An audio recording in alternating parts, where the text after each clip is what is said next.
37강 2부 방송으로 진행하도록 하겠습니다. 이 사건은 제가 조금 전에 자료에서 보여드렸습니다만은 임차인의 강제 경매 신청, 임차인이 강제 경매 신청한 것은 배당 요구한 것으로 본다라는 그와 관련된 그 경매 사건입니다. 이게 2011 타경의 13,739호 강제 경매 사건이잖아요, 그죠? 여기서 이제 밑으로 잠깐 내려가 볼게요. 내려가 보니까 여기 보시면은 이분입니다. 이분이 배당 신청 안 했어요. 전세금 8천만 원이거든요.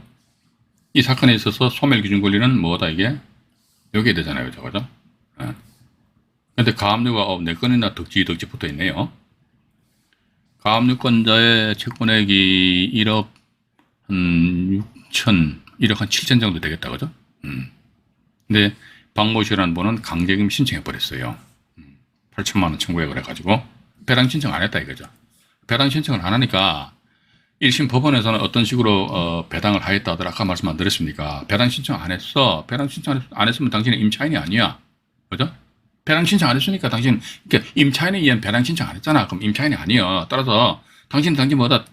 강제, 판결문에 의한 강제금 신청한 사람의 지위를 가지는 것밖에 안 돼. 그런데 보니까 앞에 가압류가 하나, 둘, 셋, 4건 있잖아요. 그죠? 그러면서 당신 저 강제금이 됐네? 야, 이 전부 다 채권이잖니. 좀 가압류 전부 다 채권이거든요? 강제금이 채권이란 말이죠. 그러니까 당신들 5명이 전부 다 사이좋게 나란히 각자 자기네들 청구 채권이 있잖아요. 여기 540만 원, 2260만 원 이런 게 있잖아요. 그죠? 물론 이것이 이제 확정된 채권은 아닙니다. 나중에 배당할 적에는요, 이게 채권 금액이 540만 원인데 뭐 1000만 원이 될 수도 있어요. 아니면 또 100만 원이 될 수도 있고. 근데 일단 뭐 우리는 등기부상에 나와 있는 이 금액을 일단 그 금액을 보자. 540만 원 이런 식으로 해가지고 2260만 원, 5800만 원, 또 보니까 장모 씨는 또 8천만 원, 임차인 강제금의 박모 씨는 또 8천만 원 이렇게 됐잖아요. 그죠? 해가지고 이게 아마 한 9천만 원 선에서 낙찰됐을 겁니다. 그러면 이게 어떻게 1심 법원에서 어떻게 배당했지? 9천만 원 곱하기 이것도 일리는 있어요. 당신 지금 임차인인데 배당 신청 안 했잖아. 안 했으면 임차인이 아니잖아. 그럼 이런 말은 된단 말이죠. 네가 임차인인데 배당 신청 안 했잖아. 안 했으니까 너는 아웃되는 거예요. 임차인으로 지위가 아니고. 자, 이 상태 9천만 원에서 요 금액이 전부 다 몽창해가지고 분모로 싹 다 들어가요. 그죠? 안분 비례배당이니까. 분의 540. 분의 2260. 이런 식으로 이제 안분 비례배당을 하는 거예요. 비례배당을 하다 보니까 이분 같은 경우 봐가지고 8천만 원 전액할 때 회수를 못하니까 이분이 뭐다? 이 가압류권자들아, 이 사람들이 안분 비례 배당 받아가는 금액 있잖아요. 여기에 대해서 배당 이의를 제기해서. 무슨 소리냐, 이거지. 내가 먼저 이 집에 최초 전입신고하고 확정일자 받았다, 이거지. 내가 경매 신청한 것은 내 전세금 배당 받기 위한 것이다. 내가 임차권에 의한 뭐다? 우선 변대권을 포기한 것이 아니라, 이거지. 따라서 나한테 우선권 줘라, 이거지. 이러다 보니까 제가 조금 전에 소개시켜드렸던 이게, 이 사건 하나 더 적어드릴게요. 대법원 2013-2781. 여기 대법원까지 올라갔단 말이에요. 이게 세면, 맞아. 임차인은, 비록, 임차인이 경매 신청했단 말이죠. 했을 경우에 배당 신청을 안 했다 손치더라도 우선 변제권 자체가 포기한 것이 아니기 때문에 임차인한테 다 몰아줘라. 몰빵해줘라.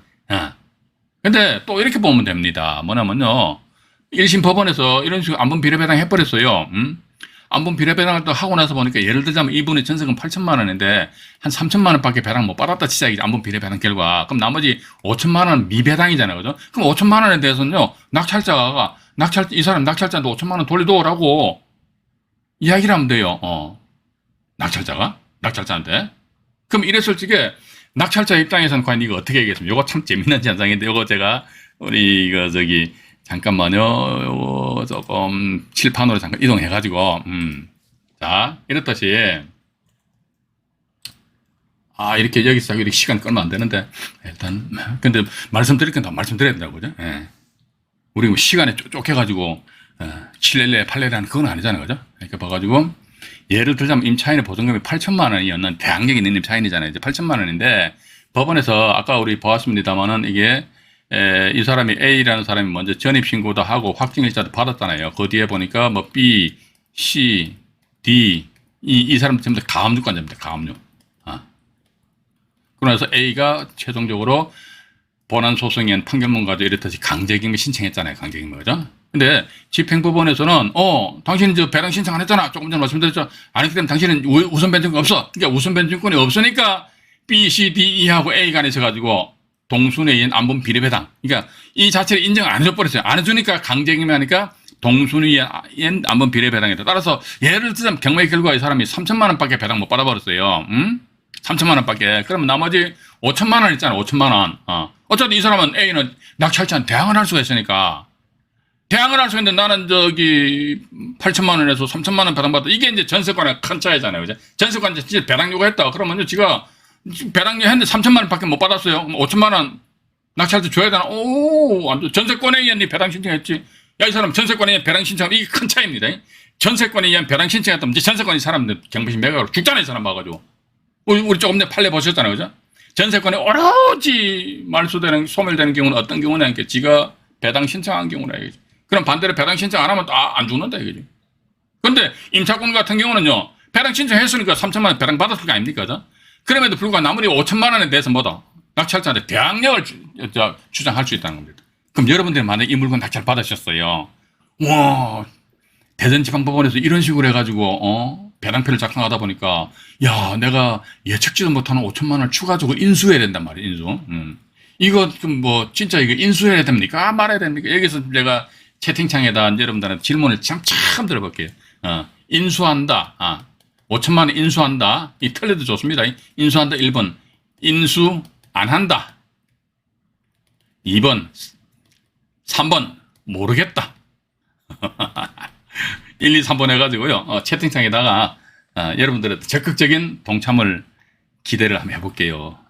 여러분들 생각은 어떻습니까? 그러니까 어쨌든 법원에서 3천만 원 이렇게 안분 비례해가지고 3천만 원 배당해줘 버렸어요.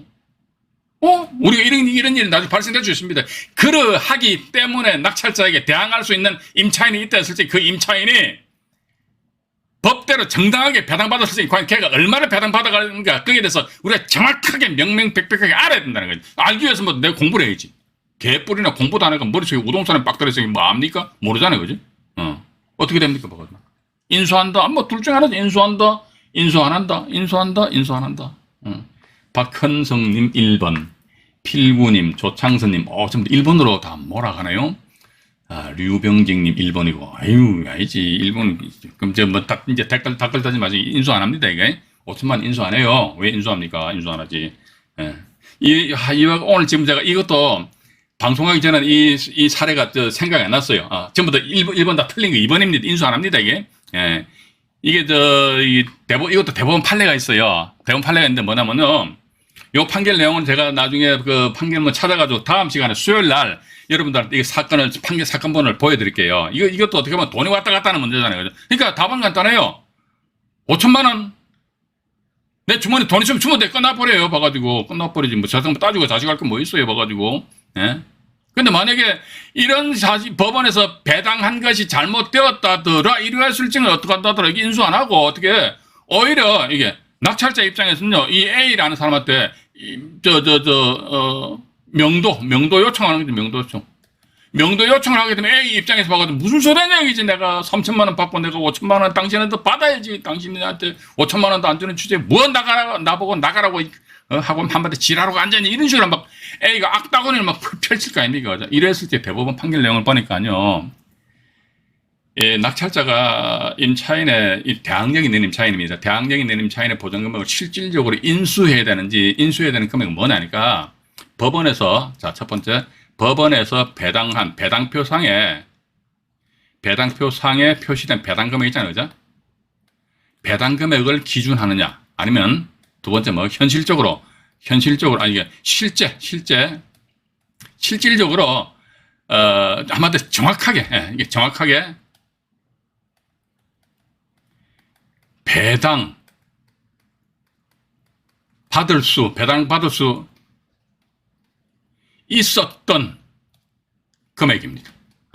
그러니까 원칙은 이 사람은 비록 임차인에 의해서 배당 신청을 안 했다 손치더라도 우선 변제권 자체가 소멸되지 않기 때문에 A는 B, C, D 얘네들 채권이 A 이 사람은 물권화된 권리인 우선 변제권을 주장하다 보니까 A는 뭐다? 법원에서 제대로 올바른 배당표를 작성했다면 8천만 원 다 배당받아간다 이거죠. 어?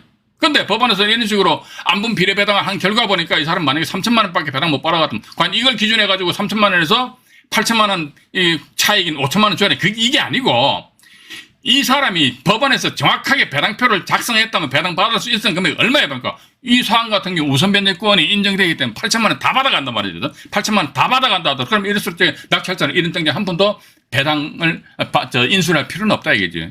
인수할 필요는 없고 오히려 어떻게 낙찰자는 이 사람한테 방빼라고 주장할 수 있다. 그러면 A 입장에서는요. 되게 참 기분 나쁘고 억울할 거 아닙니까? 맞잖아요. 그죠? 내가 말이지 최초 전입신고하고 가지고 확정일자도 먼저 받아놨는데 말이지. 낙찰자한테 대항을 할 수가 있는데 이 대법원에서 낙찰자한테 대항도 못한다고 나가라고 그러는데 무슨 소리냐. 나도 5천만 원 어떻게 하니까 이것도 대법원에서 또 교통정리를 해주셨어요. 어떤 교통정리냐 그러니까 이 5천만 원 있잖아. 이것은 이런 식으로 집행법원에서 배당표를 잘못 작성함으로 인해서 B, C, D, E 이 사람들이 배당 받아갔잖아요. 그죠? 이 배당은 부당이득이래, 부당이득. 부당이득이기 때문에 A, 네가 있잖아. B, C, D, E 이 사람들 상대를 해가지고 야, 너희들 배당 받은 건 부당이득이게 내놔. 부당이득 반환 소송은 변론을 하고 너 방패라 이거지. 그죠? 여기에 제가 사실은 이 판례도 상당히 오래된 판례인데 한 20여 년 전에 이 친구가 보니까 뭐 지금도 이 양반은 이제 조금 나이가 좀 아래인데 경매 하는지 모르겠어요. 그 당시 한참 뭐 자기 뭐 실전 경매 고수라고 막 까불고 막 앉아있더라고. 그래서 그 와중에 어떻게 술자석에서 이런 이야기가 나왔어요. 나왔는데 마침 저는 이런 그 대법원 판결을 알고 있는 그런 상황에서 이런 상황이 됐을 경우 낙찰자는 5천만 원을 인수해야 된다. 이게 실전이래, 실전이게. 나 웃겨요, 봐가. 맨날 뻑하면 실전이래. 무식한 애들이 실전 그런 이야기 한다니까. 왜냐면 저는 이론적인 범위, 이 이론을 바탕으로 하는 실전이 필요한데 걔네들은 이론이 없는 그런 실전이에요. 예. 이게, 무슨 소리냐, 5천만 원 왜 주냐 말이지.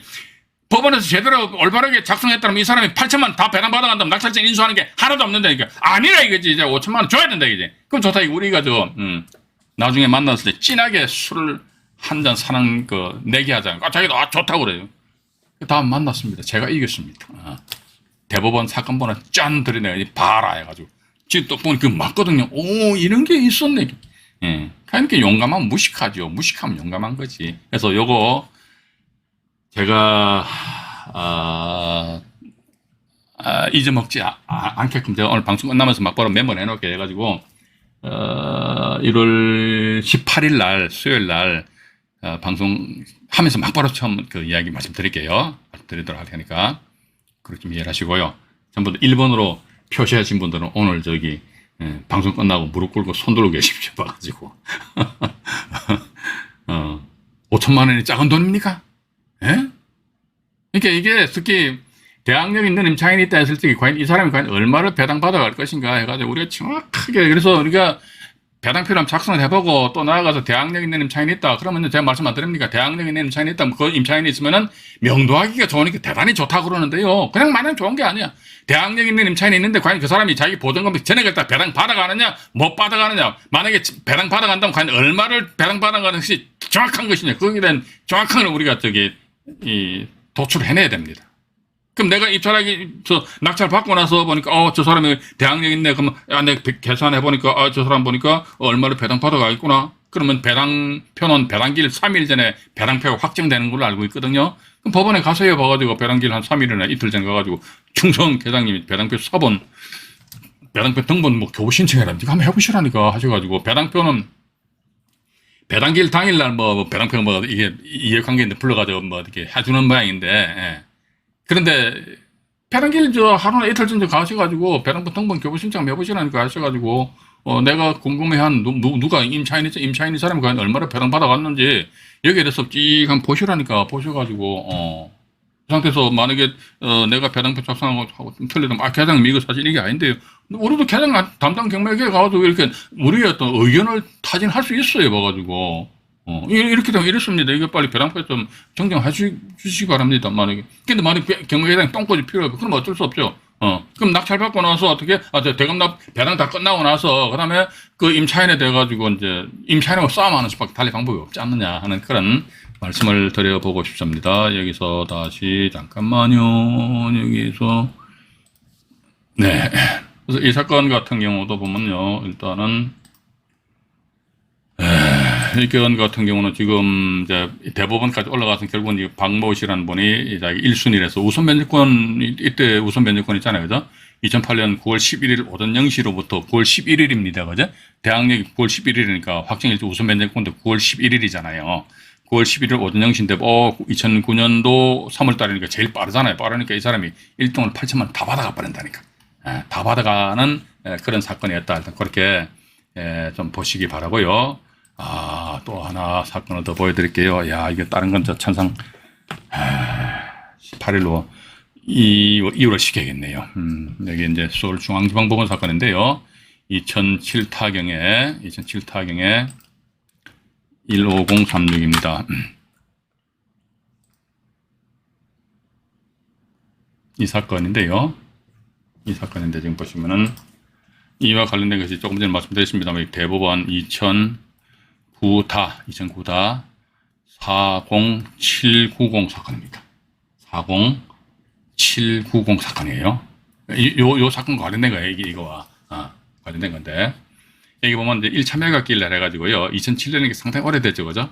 1차 매각길래 우와 4명이 들어와가지고요 113%에 1억 1260만 원에 팍 질러버렸어요. 근데 우리는요, 이거 보니까, 건자가 이제, 이게 하여튼 건자만 있으면, 아유, 기분 나빠. 이 근로복지공단입니다. 근로복지공단은 뭐지? 이게 뭐야? 이 근로자 임금 채권 같아. 근로복지공단에서 강제임금 신청한 그런 경우가 간혹가다 있거든요. 이거 보니까 1900에 1억 2,400원, 우와. 이 근로복지공단의 근로자 임금 채권은 최우선 변제입니다. 그죠? 최우선 변제잖아요, 이거. 임차인의 확정일자는 뭡니까? 우선 변제죠. 전세권은 뭐죠? 우선 변제잖아요. 그죠? 근데 임차인의 우선 변제, 전세권의 우선 변제보다도 먼저 받아가는 게 최우선 변제. 최우선 변제 뭐냐? 근로자 임금 채권입니다. 따라서 예를 들어 1억 2,470여만 원이 이게 근로자 임금 채권이냐 먼저 1억 1,260만 원 있잖아요. 이 사람들 경비 비용 다 포함해 싹 다 가져가 버려. 싹 다 가져가는데 문제는 이 물건에 8천만 원짜리 임차인이 떡 버티고 앉았다. 밑으로 내려가 볼게요. 여기 보시게 되면요. 여기 정모시가인데 전세 보증 5천만 원, 이게 잘못된 겁니다. 5천만 원이 8천만 원입니다. 이 정모시가 8천만 원 나와 있잖아요. 그죠? 8천만 원인데 이분이 전입 확정일자가 2006년 9월 5일 저당권보다도 빠르죠. 빠르니까 대항력이 있잖아요. 그리고 또 법원의 공간 배당 요구 종기일까지 배당 신청을 하였는데 이 사람 임차인으로서 배당 신청했습니다. 근데 여기 보니까 어이구, 이 저당권보다 먼저 앞서 전세권이 있잖아요. 그죠? 전세권이 있는데, 이게 이 전세권인데 이 전세권이 배당 신청 안 했어요. 이거 우리 조금 전에 대법원 판결 보셨잖아요. 그죠? 임차인의 지위로서 배당 신청했다. 전세권자로서 배당 신청 안 했다 이거죠. 전세권자로서 배당 신청 안 해서 전세권 안 죽는다 이거지. 안 죽는다 그러면 이 물건 낙찰 받으신 분이 1차 기일날 110 몇 프로의 낙찰 받으신 분이 나름대로 엉터리 터집 잡은 이유가 뭐냐면은 죽지 않는 전세권이 있다. 즉 말소 소멸 안 되는 전세권이 있으면 이러한 사실관계는 매각 물건 명세서상에다 딱 표시를 해줘야 된다. 근데 왜 매각 물건 명세서상에 표시를 하지 않았냐 이거지. 그럼 우리 매각 물건 명세서상 좀 보죠. 이런 거 말도 안 되는 거야. 터집 잡는 거야 봐가지고. 여기 보니까 매각 물건 명세서상에는 아주 옛날 거다 보니까 이렇게 됐네. 여기 또 전세금도 정모시가 전부 다 8천만 원 돼 있잖아요. 전세권에서 8천만 원인데 임차인에서 8천만 원 돼 있거든요. 이분 보니까 우리가 또 여기 하나 보십시오. 이분 같은 경우 전세권 설정하다 전세권자 이렇게 나와요. 또 임차인이니까 요 전입 날짜 있잖아요. 요 전입 날짜 이렇게 나와 있어서 나옵니다. 그런데 선을 쭉 꺼요. 쭉 끄다 보면은 요 맨 우측에 배당 요구 여부에 배당 요구 일자 나와 있죠. 나와 있는데 보니까 임차인 난 여기에 2007년 7월 20일 이 사람 임차인으로서 배당 신청했다는 거예요. 근데 여기 전세권 요 나는 뭡니까? 공난이죠. 공난은 거죠. 그럼 전세권이 배당 신청 안 했다는 겁니다, 이게. 예. 일단 우리 그렇게 보셔야 돼요. 그죠? 전세권이 배당 신청을 안 했다 이거죠. 그럼 전세권이 배당 신청 안 했어. 그러면은 선순위 전세권이니까 말이지. 이게 보니까 등기된 부동산에 관한 뭐 권리 어쩌고 해가지고 소멸되지 않는 것 해가지고 부동산 등기부 얼구 순위번호 몇 번 전세권은 말이죠. 전세권은 불소멸이다. 이런 식으로 표시해야 되는데 이게 표시 안 해놨다 이거지. 표시 안 해놨다 이게. 표시 안 함으로 인해서 이게 낙찰자가요, 사실은 누구를 상대로 엉터리 터집을 잡았느냐. 그러니까 이게 보십시오. 이분 대항력 있는 임차인 겸 전세권자란 말이죠. 그럼 다시 제가 천천히 말씀드릴게요. 제가 시간에 안 쫓겨서 말씀드리려고 하는 자꾸 시계를 보다 보니까 시간 막 쫓기는데 이제 제가 천천히 할게요. 천천히. 제가 막 물 한 잔 마실게요. 물 한 잔 마시고. 네. 여기 보시면은 여기 보면은 이분은 대항력도 있고 전세권인데 이게 경매 정보지 엉터리입니다. 아마 이 정보지만 엉터리인지 아니면 다른 정보인지 모르겠습니다. 이게 배당 신청 안 했잖아요. 배당 신청 안 했는데 어떻게 이게 어떻게 소멸 기준 권리가 됩니까? 배당 신청 안 했으면 건저당권 이게 소멸 기준이 된다니까요. 소멸 기준하고 소멸하고 분명히 어감이 틀리죠. 내용도 틀리잖아요. 소멸 기준은 뭐예요? 하나는 기준이고 하나는 그냥 죽는 거예요. 그죠? 그래서 이거는 요 전세권 소멸 기준이 아니고 이거 인수입니다. 인수. 그래서 경매정보제는요, 이게 우리는요, 신뢰를 해서 한다는데 특히 저는 예상 배당표 이런 게 다 각 정보지만 다 나와 있잖아요. 이게 저는 절대로 안 봅니다. 이게 안 맞아요. 엉터리. 이런 게 자꾸 목매도 하시면 안 된다는 것이지요. 여기에서 보시니까 뭐냐면요, 이 물건이 아까 1억 1천 얼마인가, 1억 1,200만 원에 낙찰됐잖아요. 1억 1,200만 원에, 보시면은, 1억 1,200만 원에 낙찰됐다 이거죠. 그런데 강제경매에서 근로복지공단에서 얼마입니까? 1억 2,400이죠. 그럼 근로복지공단이 다 가져가 버려요. 다 가져가게 되면요, 낙찰자는 8천만 원을 추가적으로 인수해야 됩니다. 인수. 왜냐면 대항력 있는 임차인이고, 선순위 전세권이기 때문에. 그죠? 8천만 원 인수한다. 결과는 쪽을 얼마 봐가지고, 이 양반은 보니까 1억 9,200만 원. 이게 이 물건 1차 감정 가격이 1억이란 말이죠. 1차 감정 가격이 1억인데 세상에 말이지. 1차 감정 1억이잖아요. 1억 나와 있잖아요. 1억. 1억인데 말이야. 1억 9,200원이 그거는 2억. 아니 세상에 말이지. 암만 물건이 좋기로 해서는 말이지. 1억짜리를 2억 가까이 돈 주고 사는 그런 골빈 사람 어디 있어요 봐가지고. 이러다 보니까 어떤 걸 터집을 잡았다는가 보다 보니까 마침 매각 물건 명세상에 보니까 선순위 전세권인데 이 사람이 배당 요구 안 했으면은 인수돼야 되는데 말이지. 인수된다는 그런 사실 자체를 매각 물건 명세상에 표시를 안 해주니까 아싸 해가지고 이제 매각 물건 명세 작성에 잘못을 시비를 걸어가지고 나름대로 이제 법원에다 이제 이게 손해배상인 것 같아요. 뭐냐면 이게 이겁니다. 봐가지고 당신들은 뭐다 법원이거든요. 법원에서 당신들이 배당표를 작성하자 전세권을 인수한다는 그런 사실을 표시하지 않은 상태에서 경매를 진행시킴으로 인해서 내가 불쾌하게 말이지 8천만 원 인수한다 이게 웃기는 소리 하지 마. 근로복지공단에서 경매 신청하면요 이게 이 사람 다 받아갔기 때문에 8천만 원이 당연히 낙찰자 인수하는 거예요. 이거 이거 한 돈 100만 원 선에서 낙찰 받아도 이 가치가 있다 없다 저는 없다고 보고 있습니다. 100만 원 선에서 낙찰 받으면 근로복지공단에서 100만 원 가져가잖아요, 그죠? 한 8천만 원에 100만 원 한 돈 1,000만 원 정도서 낙찰 받으면 되겠다, 그죠? 근데 지가 입찰을 잘못한 거 생각 안 하고 이 날짜번에 4명이 들어왔다 4명 전부 다 허당이야. 이분들이 누군지 모르겠습니다. 이 낙찰자는 성만 나와 있는데, 누군지 모르겠습니다만은, 경매 공부 좀 하셔야 돼요.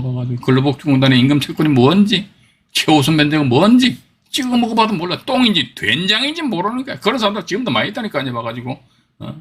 그죠? 공부할 생각 안 하고 맨날 봐가지고 말이지. 그냥 똥구름 잡는 얘기 하는 거, 경매해가지고 말이지, 5천만 원 투자가 말이지, 2년 만에 5억을 벌었다. 이런 영상물을 보고 앉아있거든요. 참 웃긴다? 그런 영상물을 보면 돈이, 밥이 나옵니까? 떡이 나옵니까? 참 웃겨, 사람들이 보니까. 그 전적 시간 낭비입니다. 이 시간 정말로, 이게요, 피 같은 시간이, 그죠?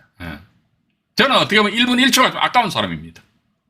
저는 그런 영상물 아예 저다도 안 보거든요. 그래서 보니까 8천만 원 인수한다 해가지고 이렇게 8천만 원 인수했다. 뭐냐? 법원 당신들이 매각 물건 명세서상에 전세권 인수한다는 표시하지 않음으로 인해서 내가 인수했다고 따라서 내가 8천만 원 손해봤다. 이게 손해봤기 때문에 낙찰자는 국가기관인 법원을 상대로 해서 손해배상 청구 소송 제기했습니다. 소송 제기하니까요. 2심 법원에서 말이죠. 맞아.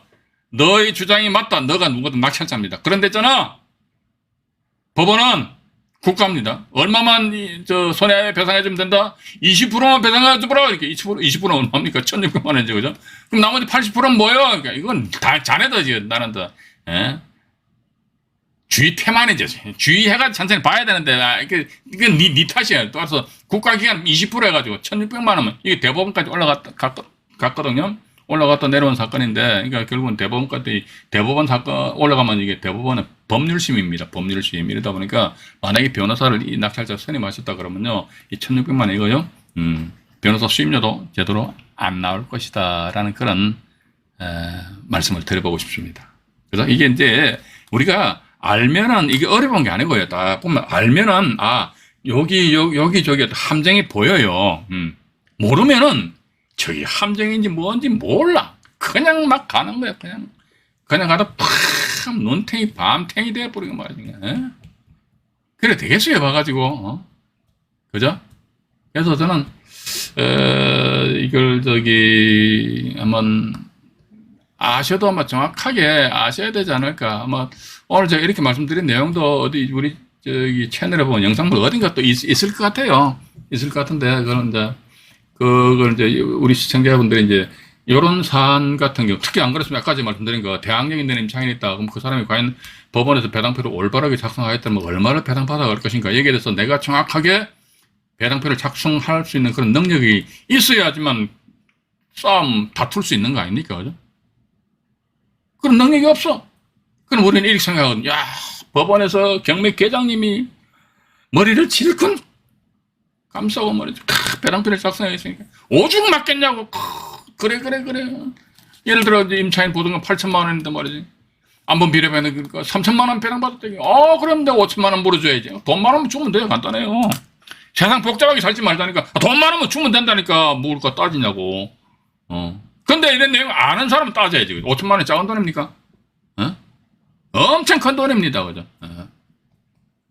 그죠? 이런 사안이 있으면은 저한테 연락 주시면요. 또 변호사가 필요하다면 제 아들내미 또 변호사니까, 포스해드리고.